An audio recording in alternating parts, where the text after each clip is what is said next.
Good morning, students. Dear students, in previous video we have discussed about physical properties of metals and non-metals. Today we will now we will discuss about chemical properties of metals and non-metals. आज हम metals और non-metals के chemical properties के बारे में हम पढ़ेंगे. तो यहाँ पे लिखा हुआ है some of the important chemical properties of metals and non metals are given below. मतलब कि यहाँ पे मेटल्स और नॉन मेटल्स के कुछ प्रॉपर्टीज यहाँ नीचे दिए गए हैं. फर्स्ट है रिएक्शन विद ऑक्सीजन. कि जो मेटल्स और नॉन मेटल्स हैं वो ऑक्सीजन से रिएक्ट होकर के यानी क्रिया करके वो क्या बनाती हैं वो इसमें बताया गया है. First point is metals react with oxygen to form metal oxides. मतलब कि जो भी मेटल्स हैं वो ऑक्सीजन से रिएक्शन करके वो मेटल ऑक्साइड बनाती हैं, धात्विक ऑक्साइड बनाती हैं. Metal oxides are basic in nature. कि जो मेटल ऑक्साइड्स जो होते हैं वो नेचर में बेसिक होते हैं. आपने 7th क्लास में एसिड और बेस के बारे में आपने बच्चों पढ़ा है, तो उसी के बेस पे है कि जो मेटल ऑक्साइड जो होते हैं वो नेचर में बेसिक होते हैं. यहाँ पे लिखा हुआ है ये एक वर्ड इक्वेशन है, क्योंकि किसी भी केमिकल रिएक्शन को हम टू फॉर्म्स में रिप्रेजेंट कर सकते हैं. एक उसका वर्ड इक्वेशन होता है और दूसरा उसका केमिकल इक्वेशन होता है. तो यहाँ पे आप देख रहे हो metal plus oxygen equal to metal oxide basic oxide. तो मेटल किसी भी केमिकल रिएक्शंस में जो भाग लेने वाले जो सब्सटेंसेस होते हैं वो रिएक्टेंट्स कहलाते हैं. तो रिएक्टेंट्स को हमेशा एरो के लेफ्ट हैंड साइड में लिखा जाता है और प्रोडक्ट्स को जो न्यू सब्सटेंसेस बनते हैं क्रिया करने के बाद उनको एरो के राइट हैंड साइड में लिखा जाता है. और जब रिएक्टेंट्स जब 2 या 2 से अधिक होते हैं तो उनके बीच में प्लस साइन का यूज किया जाता है. ऐसे ही अगर प्रोडक्ट्स भी अगर 2 या 2 से ज्यादा होते हैं तो उनके बीच में प्लस साइन का यूज किया जाता है. तो metal plus oxygen equal to metal oxide. इसको आप एरो भी बोल सकते हैं, इक्वल टू भी बोल सकते हैं. तो मेटल यहाँ पर आप कोई भी मेटल ले सकते हैं. एल्यूमिनियम है, सोडियम है और आयरन है, कॉपर है, ये सब मेटल्स के एग्जांपल हैं. तो यहाँ पे हमने एक मैग्नीशियम मेटल का एग्जांपल लिया है. Magnesium plus oxygen equal to magnesium oxide. मतलब कि जब हम मैग्नीशियम को ऑक्सीजन की प्रेजेंस में बर्न करते हैं, जलाते हैं, तो मैग्नीशियम जो वो ऑक्सीजन से रिएक्शन करता है और क्या बनाता है, मैग्नीशियम ऑक्साइड बनाता है. तो यहाँ पे ये दोनों ही इक्वेशन लिखे हुए हैं. ऊपर वाला जो है वो वर्ड इक्वेशन है, नीचे जो है वो इसका केमिकल इक्वेशन है. केमिकल इक्वेशन में उसके सिंबल्स जो भी सब्सटेंसेस होते हैं उनके सिंबल्स का या उनके फॉर्मूले का यूज किया जाता है.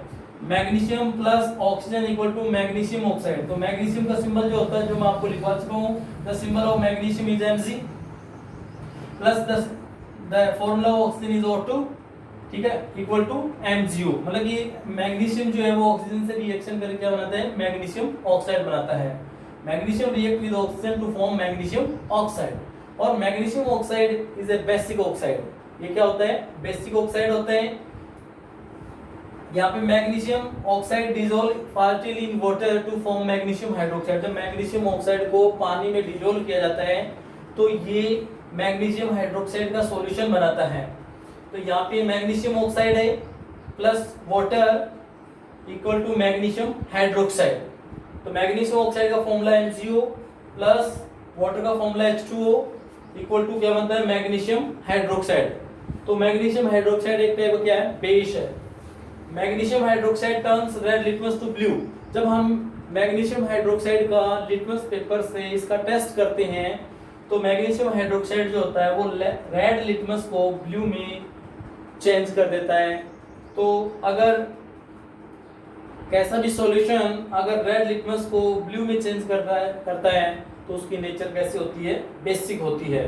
अगर कोई सॉल्यूशन ब्लू लिटमस को रेड में चेंज करता है तो उसकी नेचर जो होती है वो एसिडिक होती है. तो यहाँ पे मैग्नीशियम ऑक्साइड का यदि हम लिटमस पेपर से इसका टेस्ट करते हैं तो मैग्नीशियम हाइड्रोक्साइड सॉल्यूशन जो होता है वो रेड लिटमस को ब्लू में चेंज कर देता है. तो इसकी नेचर जो है वो कैसी हो गई, बेसिक नेचर हो गई. और मैग्नीशियम हाइड्रोक्साइड एक क्या होता है, बेस होता है. ओके, तो ये बच्चों इसमें ऐसे बताए गए हैं. आप यहाँ पे मेटल के फॉर्म में आप सोडियम भी ले सकते हैं. सोडियम अगर अपन मेटल लें तो जैसे कि सोडियम ले तो सोडियम